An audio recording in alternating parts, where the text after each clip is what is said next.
Is this Lofi? Yeah. Yeah.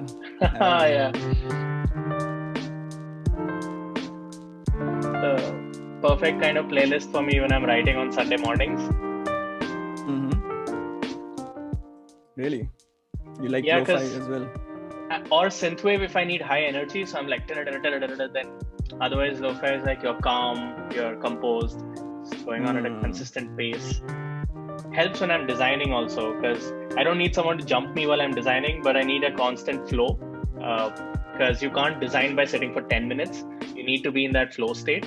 I think similar to problem solving in programming, like you can't just context switch and start writing the solution to a problem. You have to be in the flow, something like that. Yeah. So I think we have enough people now in the house to get this started with. Thank you everyone for your patience. I was just like I'm facing some issues with Zoom right now, so that's where this inconvenience is coming in. But I'll quickly switch off the music and stop sharing my screen. Yep. Let's do this. 19 people. So hey everyone. Hi, this is Abhishek. I'm the creator of Remote Indian Community, and every week we try to do these sessions where we're trying to normalize this idea of remote work, but then we are also talking about things which overlap somewhere with the way that we work, the way that we like to work. So today it's my pleasure to have Preetam here, who is like I came across him I think 2 years back, Preetam, right? Yep. He was looking to spend some time in Dharamshala, and that's when I connected him to a friend of mine. And boy, the amount of progress that he's made is stupendous. I'm really amazed and happy for him. So Thank you. Preetam, I would like you to quickly introduce yourself while some more people are joining in. So let's do this.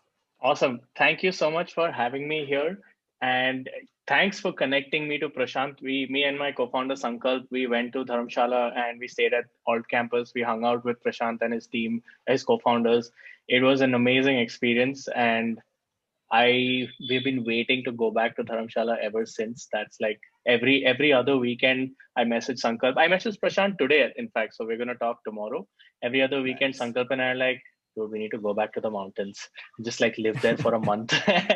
Like sit on top of a giant rock and eat cheese omelet and do nothing after that for 2-3 hours. So really miss that experience.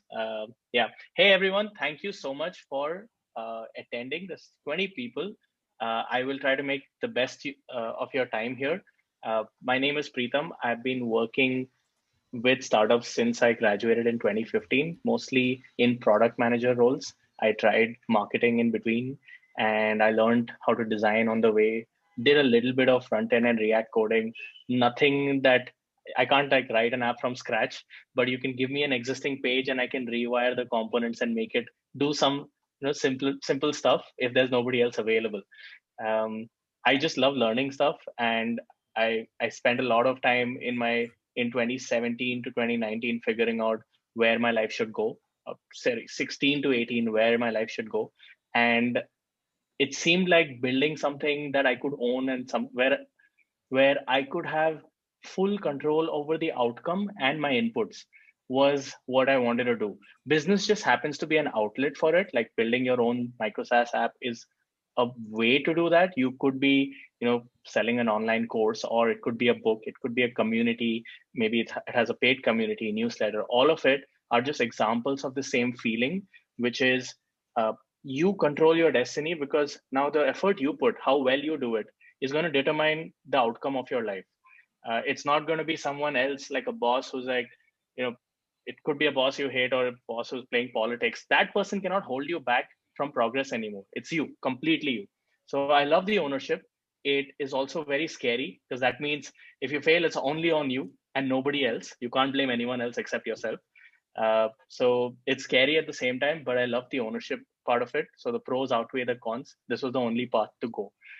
Thankfully, my co-founder Sankalp, who I met in 2016, I was working at a company called Goodbox, and we met then, and we had been brainstorming startup ideas ever since. So when we both realized that we both have the same resonating around the same feeling about how we want to lead our lives going forward, we decided to take the plunge, quit our jobs in the end of 2018. And we were actually working on a startup idea before we quit, and that failed. And despite it failing, we quit because it was, even though the idea failed, the other idea of this is how we have to live our life was way more certain. So we told ourselves we'll figure something out. We have 12 months of savings, and if that doesn't work out, we'll freelance, or I don't know, move back to our families' homes, which you ended up doing because of COVID anyway. But we were willing to do anything to make it work. And the back then we used to keep saying to ourselves that if you have spent 4 years in college, not much to show for it, 4 years in college, then I can at least spend 4 years trying to learn how to build a business on the internet. Because if I didn't, then I haven't given it a proper shot. So that's how we started. And thankfully, in the journey, we ended up building Super Lemon, which I'm just going to tell you guys, since it's a small audience, we sold Super Lemon last year, and then we started DelightChat. DelightChat is basically us taking a larger step from a smaller step. I'll get to that in a bit. And now we're trying to build something that is a more long-term thing. I see myself doing this anyway for the long-term, Sankalp also. So we're like, what can we build for the next 5 years or 10 years? What can we build that every year we work on it, it gets better, it gets more beautiful, it impacts more people. So we try to pick ideas that could be long-term oriented bets. But coming back to that, the starting point, I think the point that really changed the wheels for us, and how our fate started playing out, and I think a lot of people need to think about it this way, is start small. Too many people try to take a giant step in one shot, and it's like you go to, I don't know, dance classes and do a full split on the first day. It's not going to happen. You're going to injure yourself. Probably you're going to be out of the school for the next 12 months recovering. Same thing. People just, one day up and say, I want to build $1 billion company. It doesn't work that way. There's a lot Right. of underlying groundwork that you have to build. Maybe start small with a very tiny product, with a very tiny ambition, like maybe 2K, or depending on what ramen profitability or dosa profitability is to you, 2K MRR or something. But start small, learn everything around what makes an actual business idea work, try to scale it up, take a bigger step over, and over a period of time, work your way up to a larger ambition if you have that. But you don't have to necessarily start big. Hmm. That's some journey, man, some journey. So we'll get into more details, and I just want to take a moment for everyone to know that there's a Q&A tab, and we would like to make the session as interactive as possible. So please feel free to post your questions on the Q&A section. I already see a couple of them from Vaibhav and Anurag, and I hope to see enough that we can fill this hour. And while we are getting questions, like I can see some questions here coming in. I'm just curious, Preetam, if you could talk a little bit about, I think you were at Practo, right, for some An time. academy. Okay, an academy. Yeah. So you were there at an academy. So this was obviously a rocket ship in itself, right? An academy. So could you just talk a little bit about this process where you decided to take the jump or the leap of faith of sorts to build a Shopify app? If I Like I said, it was not. I had to do things where I had control over my fate, and Unacademy is a rocket ship, but it was not my rocket ship. So that was why I couldn't stay there. And in hindsight, I could have stayed there. Maybe if I lasted, because the company was intense. They have to be, if you're producing this kind of result. It's an intense culture. exactly. Everybody's striving for excellence, or pushing really hard, and everybody who was there, like, really high caliber people. So I could probably have stayed and continued down that path, and like try to be, I don't know, an exec VP, cash out on the stocks if they IPO in like 5 years, something like that. That path was there, but consciously chose this path because, again, control my own outcome, build my own rocket ship, or whatever, build my own whatever. I would like the option of just sitting on some random beach and pulling out my laptop and working out of there, and then hitting publish on a post or updating the website of our marketing copy of our marketing website, or finishing a call with the team and then going back into the waters. That freedom to design your life around what you believe your life should be about is not possible in that previous path, staying at an academy path or staying at any company path. Remote work does open it up to a large extent, though. Yep, definitely. So I like to like I'm looking at the questions, and one of the questions which stands out, and I like to begin this session with Prashant's question here, wherein he says that if you're a little overwhelmed with coding or learning how to code, how would you go about it? And is there something which holds somebody back if they don't necessarily learn, if they don't know how to build an app from scratch, let's say? Would you want to I'll take a unpack stab this at it? question. There's like very different ways to think about this problem. Let's see. You want to learn how to code. You're certain you want to learn how to code.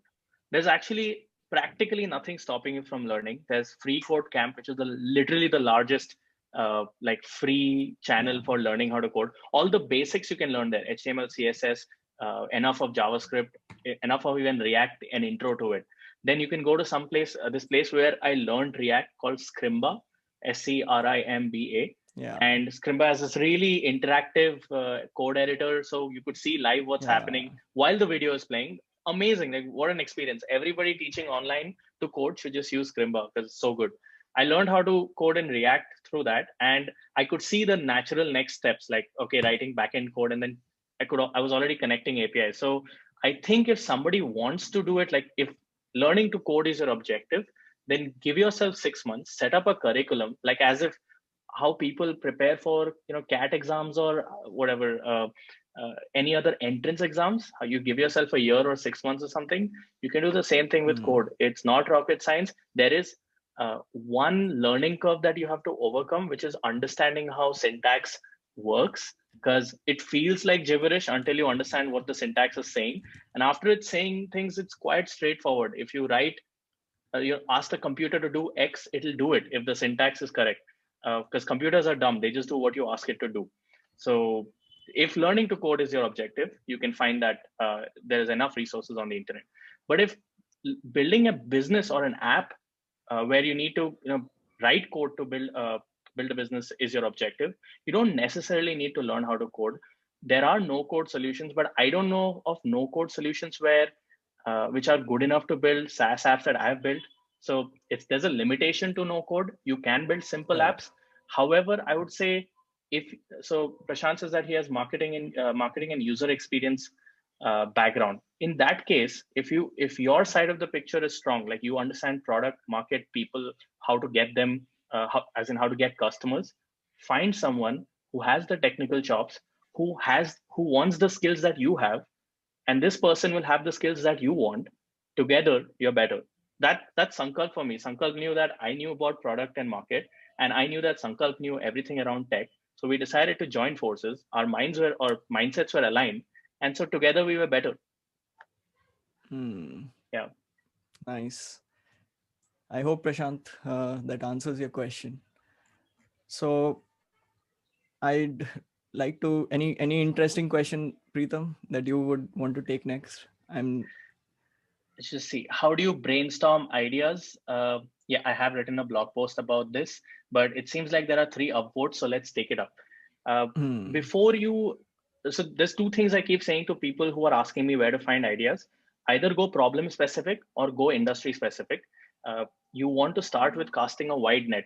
Where on the universe can you add value? You could be building software for people who run churches, church communities, to build their own websites. That's a valid business proposition, but you won't do it because you don't know anything about people who go to church, for example. So the idea is that you'll only find this, you'll only discover such ideas if you embed yourself in a certain community and spend enough time there. The only way to do that is to cast a wide net and then narrow down. And this process will take time. There is no shortcut here. It won't happen today if you sit and try to do it. It might take 3 months, it might take 6 months. But when you do, you'll have a lot of ideas around one specific problem or one specific industry. So a specific problem is work productivity, for instance. Slack is an answer to work productivity. Tandem is an answer to work productivity. Zoom is an answer to work productivity. So problem statement, lots of ways to solve this. The deeper you understand the problem statement, the more ideas you'll be able to generate on how to solve it. Or go industry specific. That's how that's my path, which is go after e-commerce, go after Shopify merchants. The longer I spend in the industry, spend 2 years now, the more ideas I'm able to generate. Like when I hear an idea or I see an idea, a pitch or a landing page, it's most of the time it's like, wow, this is so good, this is obviously going to solve a problem. But I didn't have this understanding 2 years ago because I wasn't in the industry, I hadn't spent enough time, I hadn't talked to enough merchants. So cast a wide net. uh, Try to write down, okay, these are the problems that I understand, or these are the problems that I give a shit about and I would like to understand. And then also do, these are the industries that I've come across, maybe in your past job, maybe the people you talk to, or maybe you use products from those industries. Like you went to, for example, you went to an e-commerce store, you got interface with a product which sent you receipts, and you really liked it. That's also a good entry point to an industry if you really enjoyed that experience. But yeah, pick those industries that you already are aware about and industries that you want to, or care about enough, and then start looking at them deeply. Like keep eliminating, keep narrowing down till you are at one or two options best, and then go drill down deeper, like try to understand what's happening. And after a certain point, you won't have enough bandwidth to execute on the ideas you're generating, because you can see all the problems that people are facing. And now it's a question of which problem do you solve. So start at the top, figure pick problem statements in industries, cast wide net, start eliminating, narrow down, reach a specific problem or set of problems that are interrelated, pick one. So I am just, like that's a great answer, Preetam. So I had a follow-up question to this, wherein like how would this process look like? Like can you share maybe the specifics? Like do you have an idea notebook or something of that sort, like or a Google Sheet for that matter? Is Yeah. that So I'll take my hmm. own example. The Google Sheet for Shopify ideas that we were brainstorming, it's actually public. It's in my blog post. You can find Ah, the spreadsheet link there. What we did before narrowing down on Shopify was, we were like, okay, are we going to do problem statement or are we going to do industry? Our parameter was, we need to build an app where we know whether this problem really exists, so that when we build the app, somebody will use it. And then we needed to know how to get those customers or users. So these very two things: build something people want, find out where those people will hang out, so I can get them to use my app. So by elimination, we had to look at app marketplaces, because that app marketplaces fulfilled both those questions. If you saw an app with a lot of reviews, you knew this problem is real. And if your app showed up in that place, then you'd get a lot of users. Both problems are solved. So then we yeah. started looking at all app marketplaces, everything: Slack, Atlassian, Intercom. I don't even remember. We checked out so many, Salesforce, etc. Basically every marketplace we could find. And then we started thinking of, okay, which marketplaces are we in a good position to build something? Where do we understand, or where we have an inherent advantage? And initially there was no inherent advantage. Then one advantage with e-commerce was, I had tried building a Shopify store in 2017 just for fun, ran it for like 5 months or something, made, I don't know, $500 a month or something. It was just fun, but I was like, oh, this is not for me. I don't like operational heavy business. I want to build software. So I knew about the Shopify and e-commerce industry because of that. And also during the same time, we kept trying to reach out to people who are already, doing or running such businesses. And one of those people was Shashank of Pushaul, who had an app in the Shopify app store. Now, my previous experience with Shopify, little, but it counts. And Shashank's experience with Shopify, which was a lot. And we sat with him and he just gave us a download of his experience, and we were just scrambling to absorb it. But by then we had found out, okay, e-commerce is big, Shopify app store is great, there's a lot of demand there, and this guy has just given us insights which puts us at an advantage. And so we picked Shopify and e-commerce as a market or an industry to cater to. And then we started narrowing down, like the blog post where the Shopify Micro-SaaS blog post where we listed down every idea, tried to understand why these ideas exist, what is happening in an e-commerce merchant's life. And the more you understand, the more ideas you generate. For instance, an e-commerce merchant, let's just pick one aspect of an e-commerce merchant's life. They need to manage social media and run ads. Now, you might think ads means Facebook ads and Instagram ads, but then they are also using a software to create the creatives to put in Instagram and Facebook ads. They're also using a software to schedule the posts that go into their Instagram feed or stories. And they're probably using another software for, I don't know, the videos that you put in Instagram stories or reels. I've just Yeah. told you three problems right here, and I just picked a tiny aspect of their life. This is possible because we went deep and tried to understand what's happening in their life. What are all the things that they need to do? What are all the tools they're already using? That alone will tell Exactly. you what problems exist. Yeah. So that's our Mm, real example. yeah. And did you not, like the exit was to push Owl, right? No, that And was a separate no. company which I won't name here. But yeah. Okay. I thought, that was, how the circle was completed, but anyway, Kushal, that would have been Shashank is part of our journey at DelightChat, if I have anything to say about it. fair enough. So we'll move to, the next question, which is Ganesh's.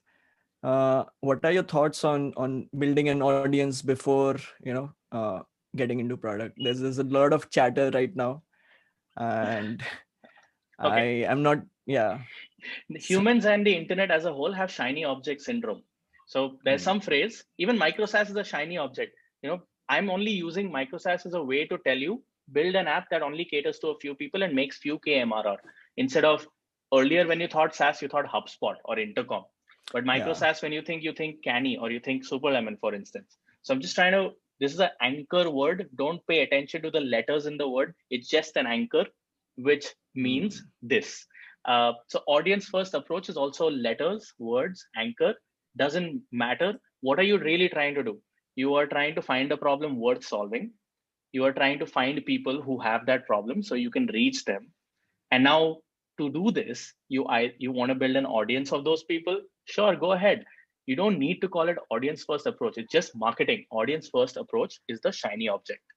So mm. just find a problem worth solving, find the people who need that problem solved, find out how you can reach them, whether that is building a Twitter following. If that's the right approach, audience first approach, you can call it that, or you can call it anything else. Nice. I like how you're, very opinionated today. This is, exactly what, people sometimes need to hear. I think we look at, all of these things which are happening on Twitter, and we get caught in all these, That's things, what happens. Yeah. and sometimes I it's was just, there too, man. asking for Like, permission, like we're yeah, looking for permission that, hey, can we do this? yeah, And I just want to say to everyone, hey, just give it a shot. I think that's what essentially, exactly. and so maybe we'll take up Ashwin's question next. What are the unexpected benefits you saw from uh, being open online about building your business? So I think this is a build in public thing now. Yep. Uh, okay. So whenever people share in public, or we hear about people or their stories or whatever, we miss the part that happened before they started sharing those stories. So an action or okay, an outcome is you got to know about me because I wrote those blog posts. An action was me writing those blog posts, but the intent was before all of this happened. So like where this idea germinated was, okay, I know some things, I don't know a lot of things, but I know some things, and I know that I would have benefited from this information earlier. I also know that I enjoy writing and I want to create a practice around this. And third, this was actually the biggest driver. It's useless to be like skilled in this world if nobody knows you about you. That it's like Neil deGrasse Tyson. Why do we all know about him? Because he is a great Hmm. marketer plus a really good scientist. Are there better scientists than him? Sure. Are there a lot of scientists who are the same caliber as Neil deGrasse Tyson? Sure. Why do we not know about them? He knows how to do marketing because people know about him. That's why his value is higher. So this realization that there's I can be the finest like craftsman of something, but if nobody knows about me, I'm actually not the finest something of anything. Nobody knows me for that.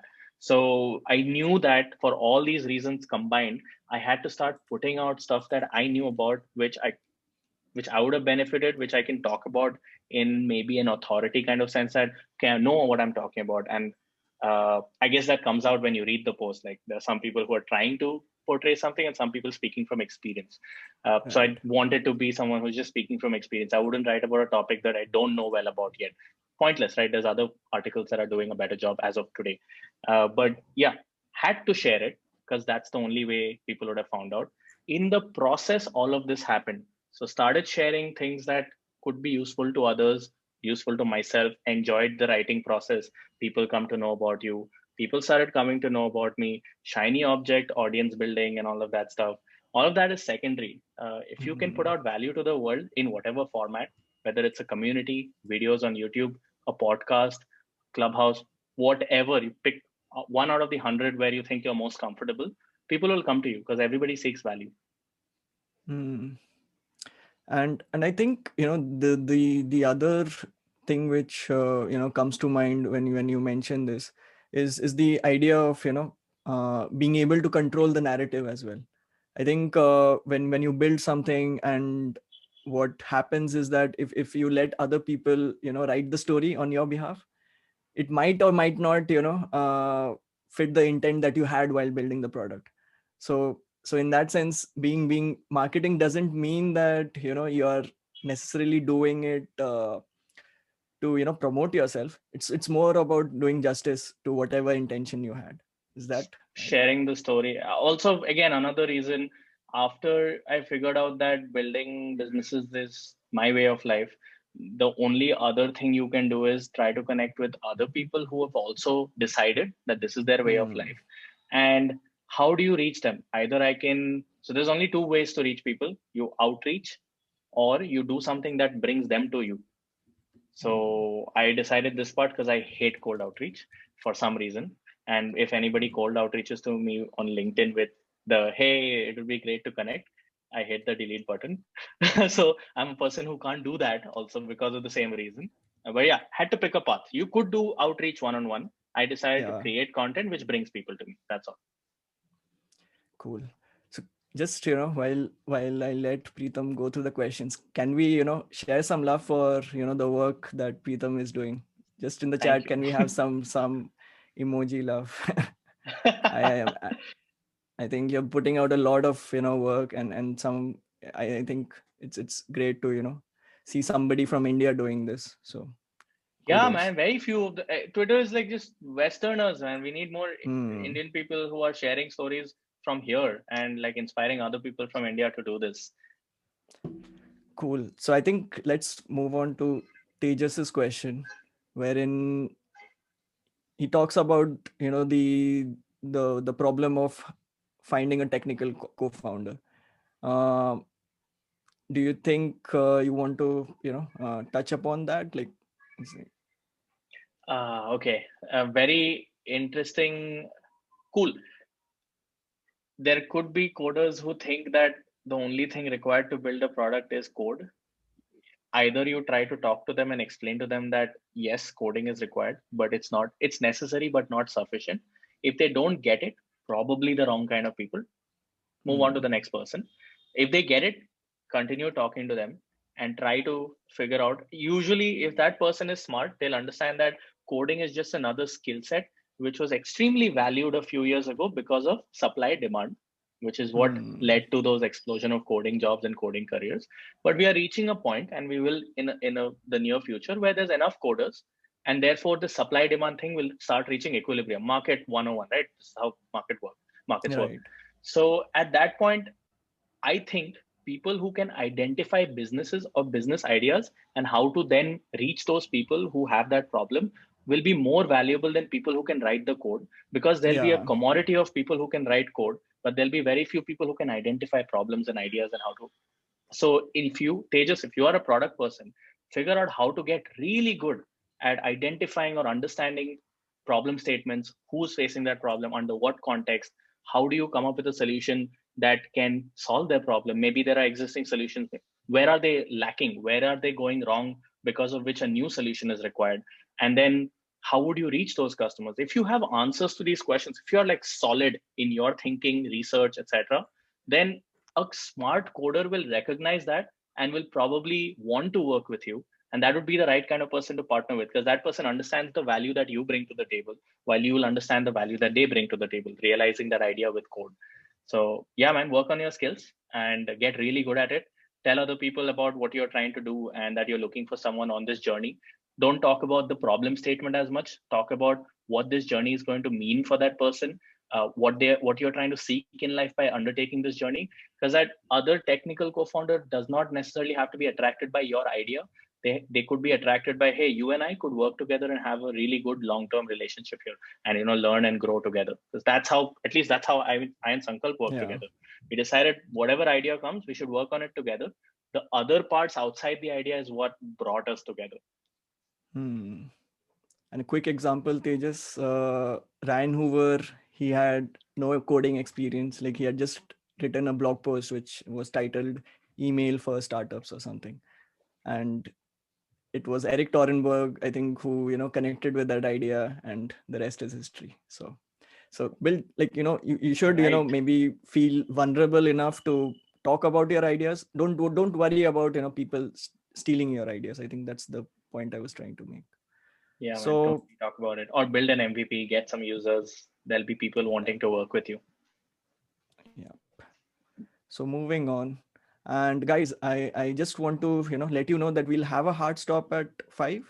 I think we we need to let Preetam go because he has some other things as well. So please keep these questions flowing. We'll try our best to answer as much as possible. Yep. So moving on to the next question, which is Darsh's, how to figure out that enough brainstorming has been done on a specific idea and you should start executing now. Hmm. How It's do a you tough one. figure it's enough? Like, there's no way to specify it, but try to like, abstract it out of my own example. We tried to identify a problem statement. Then we tried to talk to people who could have faced that problem. Try to understand, are they seeking a solution to what we are imagining? And if there was strong interest, then we thought there's a good enough idea. Like, okay, let me try to be more verbose in this. We were asking people that, hey, you're saying you need uh, another help desk. Why aren't you using help desk A or help desk B or help desk C? Like, why aren't you using our competitor, potential competitor products? And then they start telling us, hey man, I tried this, but this happened and this product doesn't do this. As a result, my workflow doesn't work out. I'm looking for a solution that does this. Bingo. You've just heard from a person who evaluated an actual solution. You didn't have to write code to find this out. They went and tried an alternative solution. They found that it doesn't suit their needs. They told you what their needs are, that this solution is not working for. They're out in the market looking for that need. Hear this 5 more times, and you know there is a product to be built catering to this specific need. And at that point, like if you've heard 5 or 10 people repeat the same thing or around the same thing, then you know that there's an actual problem to be solved. If people say this would be great, this would make my life better, don't take that as a yes ever. Ask them, if you're saying this problem is real in your life, like you're saying that, hey, I need a solution to this problem, what have you done to find a solution?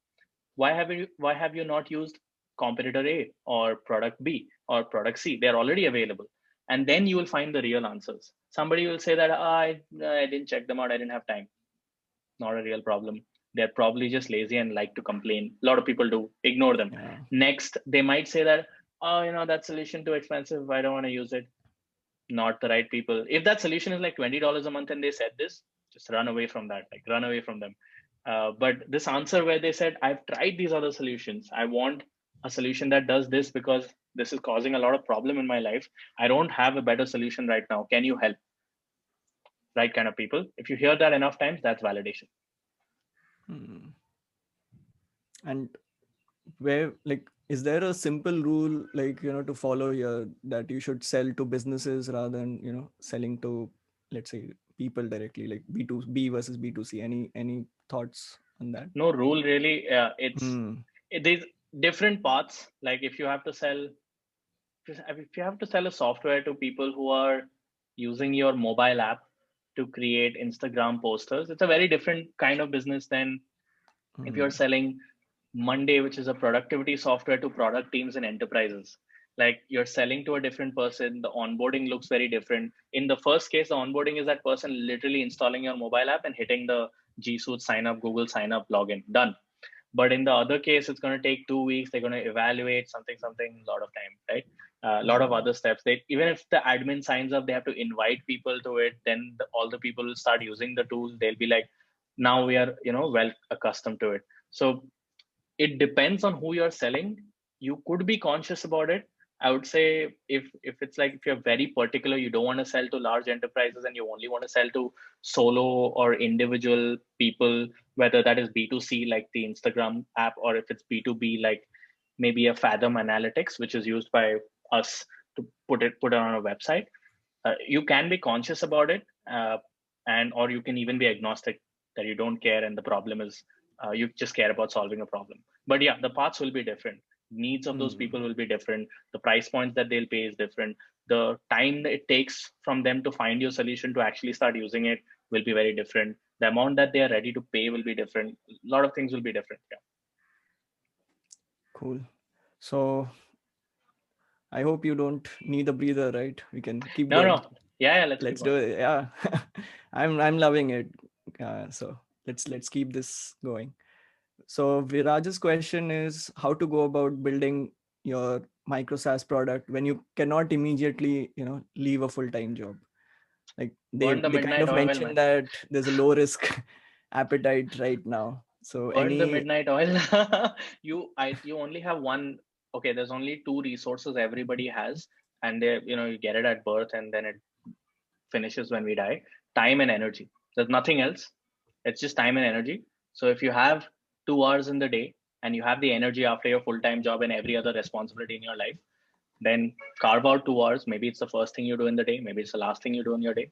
Carve out 2 hours every day, or I don't know, 4 hours every weekend day, and build your product.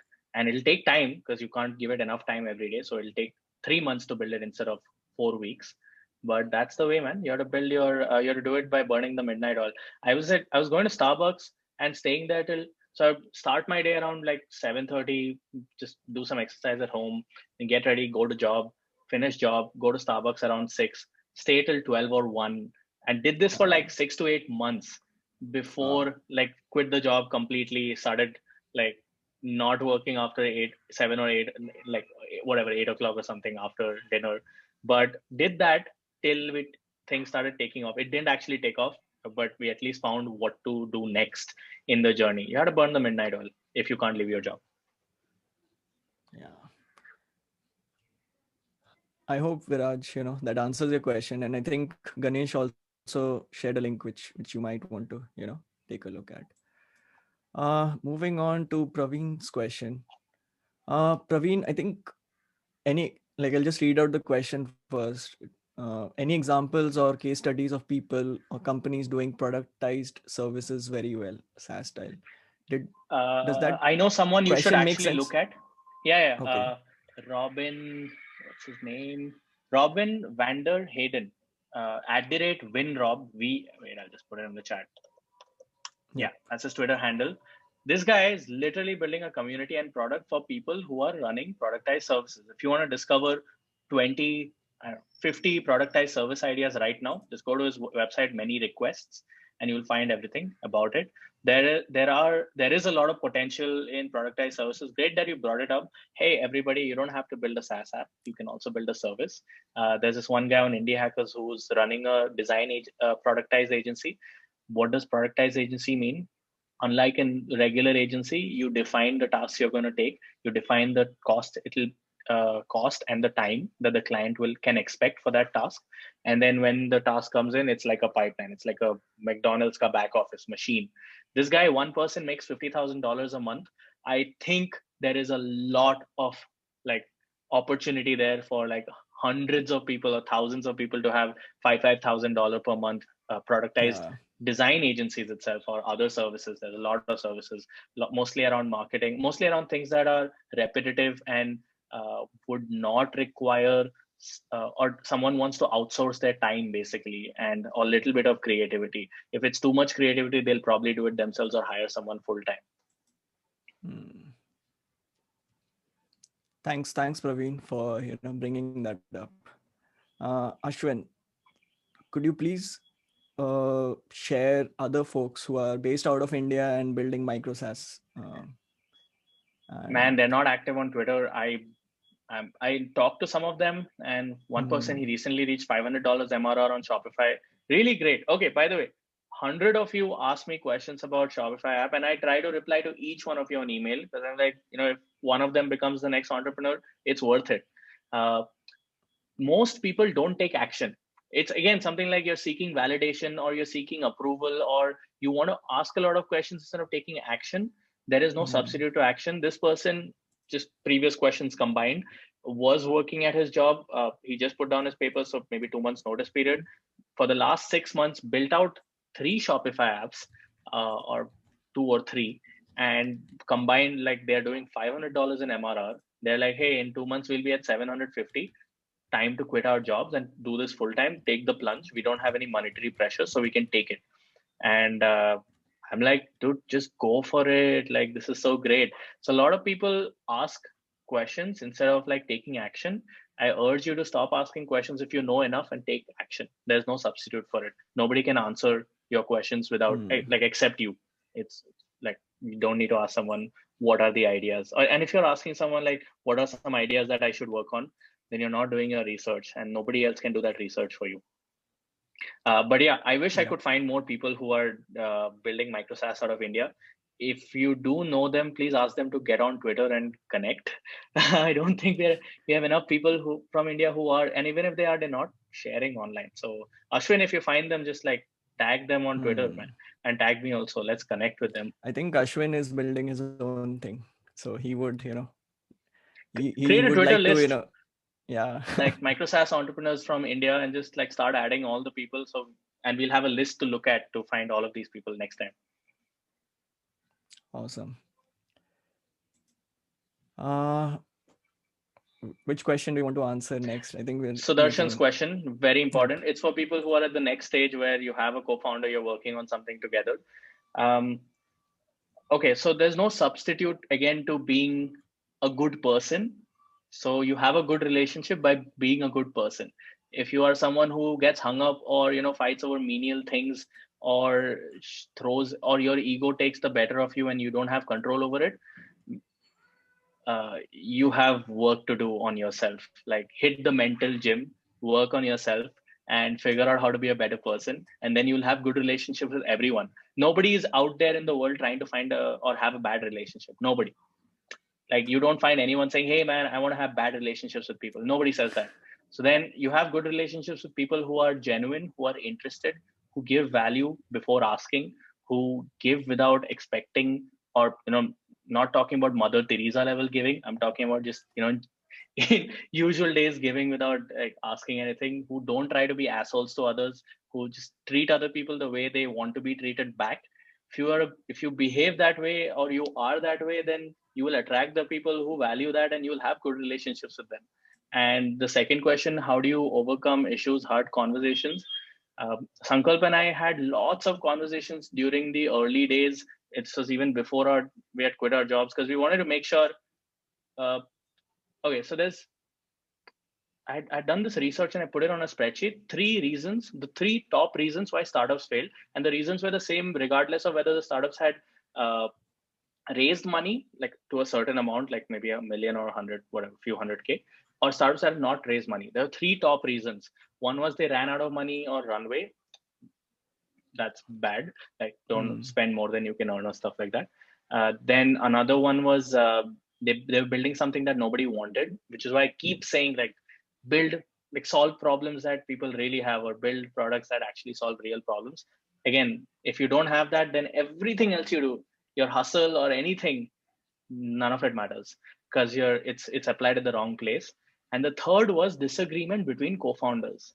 So now, I've given you this knowledge now, you know this too, which means it's your duty as an entrepreneur or person who wants to be an entrepreneur to eliminate these reasons of failure, which is have a good relationship with co-founder so that that's not the reason you fail, or find a real problem to solve so that that's not the reason you fail, or plan your finances accordingly so that that's not the reason you fail. There are other reasons, countless reasons that are outside your control which you could fail.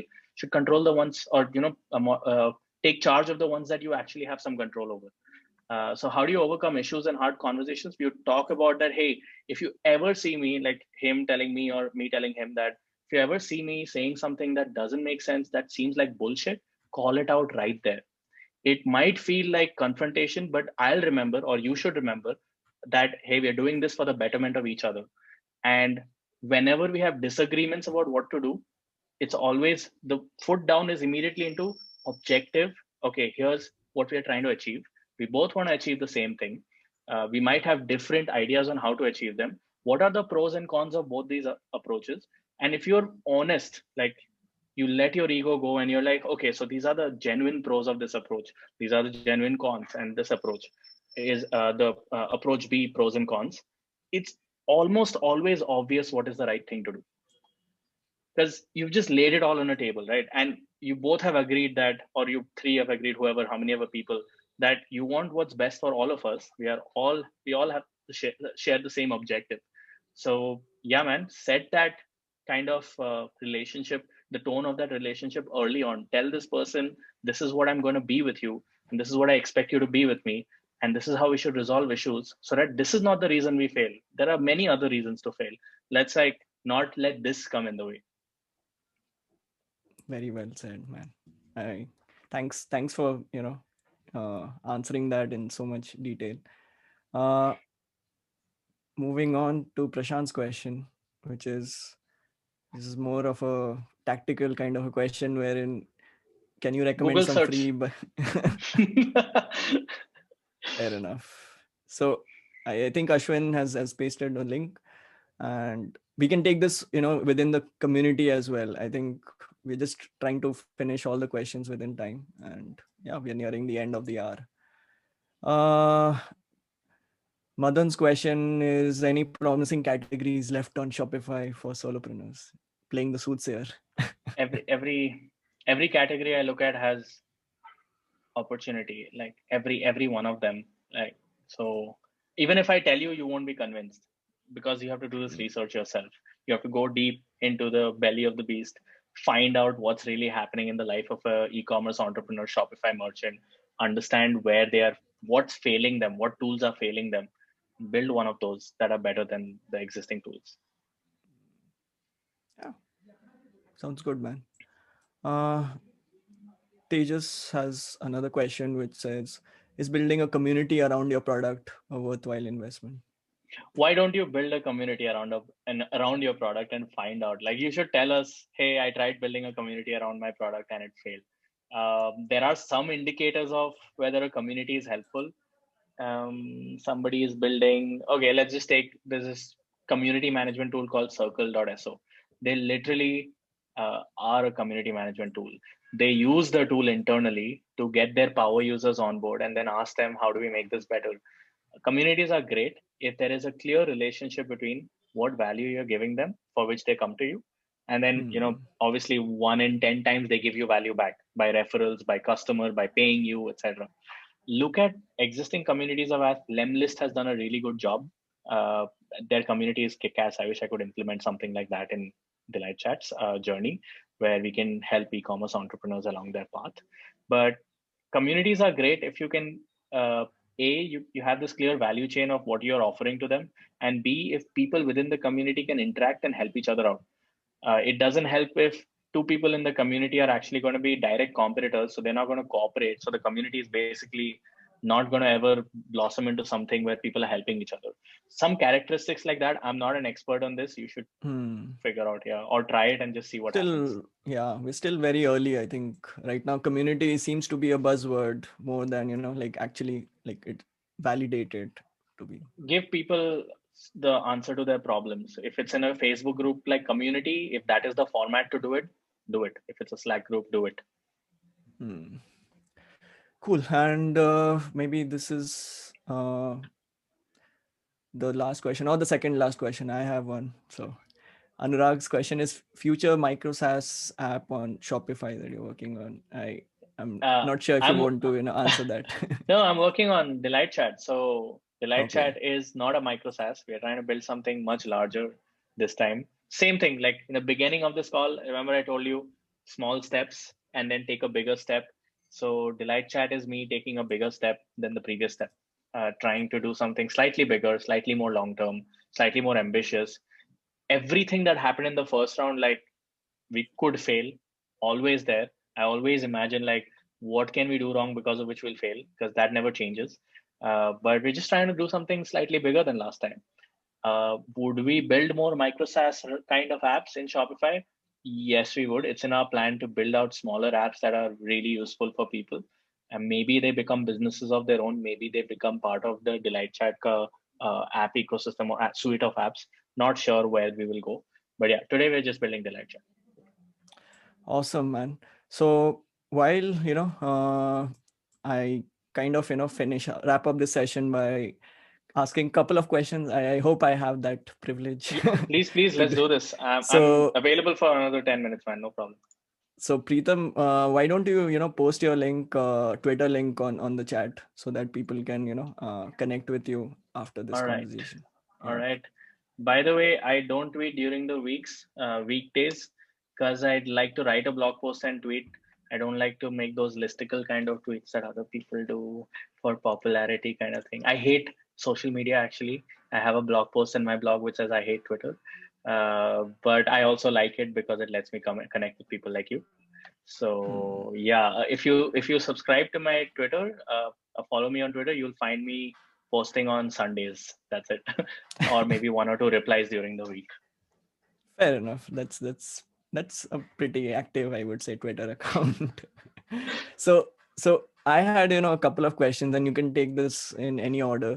So for the first question was, what are some things that you had to unlearn while going on this journey? Like, I'm sure when you had started out working in the corporate, there have been a lot of things that you had to unlearn. So could you talk about that? And the other question is, like, what are three books which you have found to be very impactful in your journey? Like, it's still a very short journey, but I would definitely, like, seeing the quality of your posts, I assume you are a well-read person.